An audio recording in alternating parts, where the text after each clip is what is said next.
El vendedor está obligado al otorgamiento de la escritura pública de compraventa y a ello puede compelerle el comprador desde que se ha perfeccionado el contrato. No obstante, es admisible el pacto, usual por otra parte, en cuya virtud se pospone el cumplimiento de la obligación por el vendedor hasta el momento en que el comprador haya cumplido por la doble o múltiple venta. El artículo 1473 da reglas para solucionar el conflicto que se presenta cuando la cosa ha sido vendida a diferentes compradores por el mismo vendedor. Si la cosa fuera mueble, la propiedad se transmite a quien primero haya tomado posesión de ella con buena fe. Si fuera inmueble, al adquirente que antes haya inscrito. Si no hubiese inscripción, corresponderá a quien de buena fe sea primero en la posesión, y faltando ésta, a quien presente el título de fecha más antiguo. También en la venta de inmuebles la buena fe es ingrediente fundamental, significando aquí el desconocimiento de que la cosa haya sido objeto de venta con anterioridad. No habrá buena fe si el comprador conocía o tuvo medios racionales y motivos suficientes para conocer, antes de perfeccionar su adquisición, que la finca o el derecho había sido objeto de un anterior contrato de compra-venta. El supuesto de hecho del artículo 1473 lo constituye la celebración de dos o más contratos de compra-venta sobre la misma cosa por su dueño, sin que ninguno de ellos se haya consumado. La consecuencia jurídica es el establecimiento de unos criterios para determinar quién es el propietario. Si es inmueble, la propiedad pertenece al adquirente que antes lo haya inscrito en el registro de la propiedad. Lo único que exige el precepto es la inscripción, y el artículo 34 de la ley hipotecaria protegerá su adquisición si se diesen los requisitos en él señalados, pero todo ello no excluye que el comprador inscriba por primera vez y sea el que adquiere la propiedad. Cuando no haya inscripción, los criterios subsidiarios son la posesión y faltando ésta la antigüedad de los títulos. El comprador, que en virtud de lo dispuesto en el artículo 1473 sea preterido, podrá resolver su contrato con fundamento en el artículo 1124, por incumplimiento del vendedor, con indemnización de daños y perjuicios. La obligación de saneamiento por evicción. El vendedor no está solo obligado a la entrega de la cosa vendida al comprador, sino a su saneamiento. Artículo 1461. Debe responder, según el artículo 1474, de la posesión legal y pacífica de aquella cosa y de los vicios o defectos ocultos que tuviera.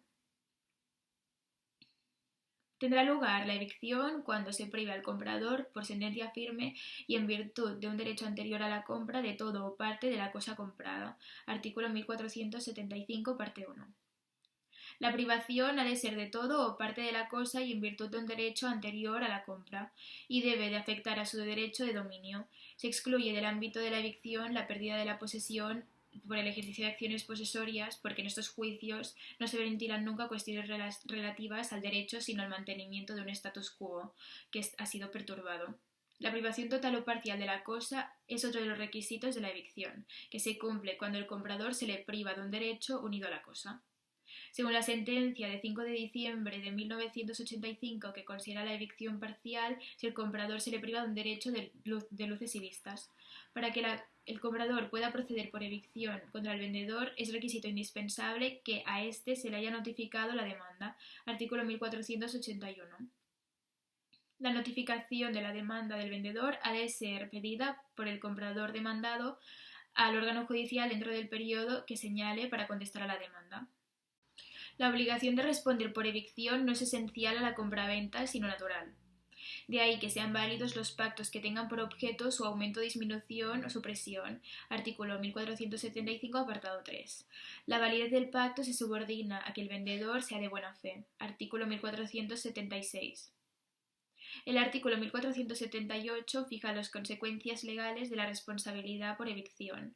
En el derecho del comprador a exigir del vendedor los siguientes reembolsos.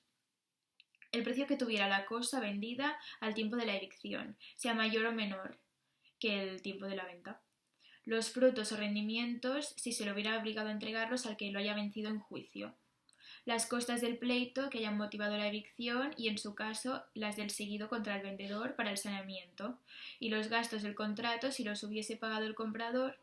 Y si el vendedor es de buena fe, deberá abonar al comprador los daños e intereses y los gastos voluntarios que hubiese efectuado en la cosa. Saneamiento por vicios ocultos.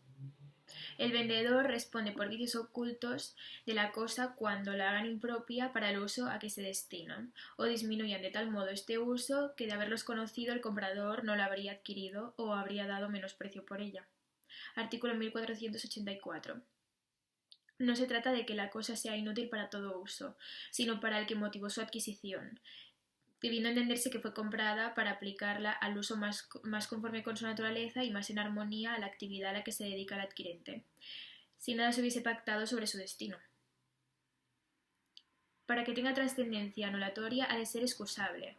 El artículo 1484 excluye la garantía por vicios ocultos cuando estos son manifiestos o están a la vista, ni tampoco de los que no lo estén, si el comprador es un perito que por razón de su oficio debía conocerlos. El vendedor responde por vicios ocultos aunque los ignorase. Artículo 1485. Pacto sobre la obligación de responder por vicios ocultos. El Código Civil permite que se estipule lo contrario a la responsabilidad del vendedor por vicios ocultos siempre que éste los ignorase. Las acciones redivitorias y quante minoris. Como consecuencia de la obligación de sanear por vicios, el artículo 1486 otorga al comprador la opción de desistir del contrato abonándose de los gastos que pagó o rebajar una cantidad proporcional del precio a juicio de peritos. El comprador goza de la acción de daños y perjuicios contra el vendedor que conocía los vicios o defectos ocultos de la cosa vendida y no lo manifestó, si opta por la rescisión. Perecimiento de la cosa afectada de vicios ocultos.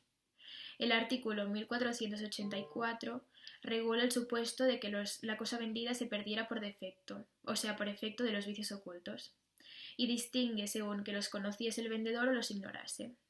En el primer caso, deberá restituir el precio y abonar los gastos del contrato, con los daños y perjuicios, mientras que en el segundo queda exceptuado del abono de los daños y perjuicios.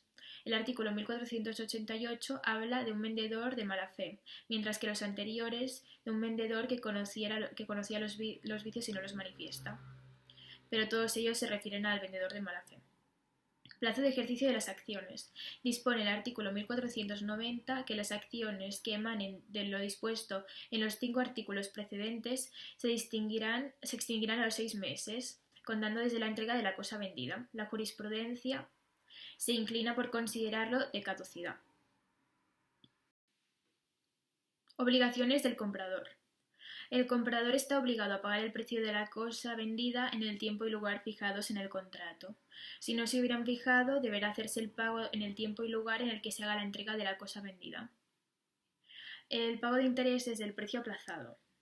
El Código Civil parte del principio de que el precio aplazado no deviene intereses, únicamente pone a cargo del comprador la obligación de su abono en los siguientes supuestos. Si se hubiera convenido, si la cosa vendida y entregada produce fruto o renta, o si se hubiera constituido en mora con el arreglo al artículo 1100. La suspensión de la obligación de pagar el precio. Según el artículo 1502, si el comprador fuese perturbado en la posesión o dominio de la cosa adquirida o tuviera fundado temor de serlo por una acción reivindicatoria o hipotecaria, podrá suspender el pago del precio hasta que el vendedor haya hecho cesar la perturbación o peligro, a no ser que afiance la devolución del precio en su cargo o se haya estipulado que, no obstante cualquier otra contingencia de aquella clase, el comprador está obligado a verificar el pago. Esta facultad de suspender el pago del precio parece indicar que en la compraventa de la que parte el artículo 1502 se ha aplazado total o fraccionalmente, pero el comprador ha recibido la cosa. Podrá ejercitarse cuando se haya dirigido contra él una acción reivindicatoria o hipotecaria, o tenga temor fundado de ser perturbado en el futuro por su ejercicio.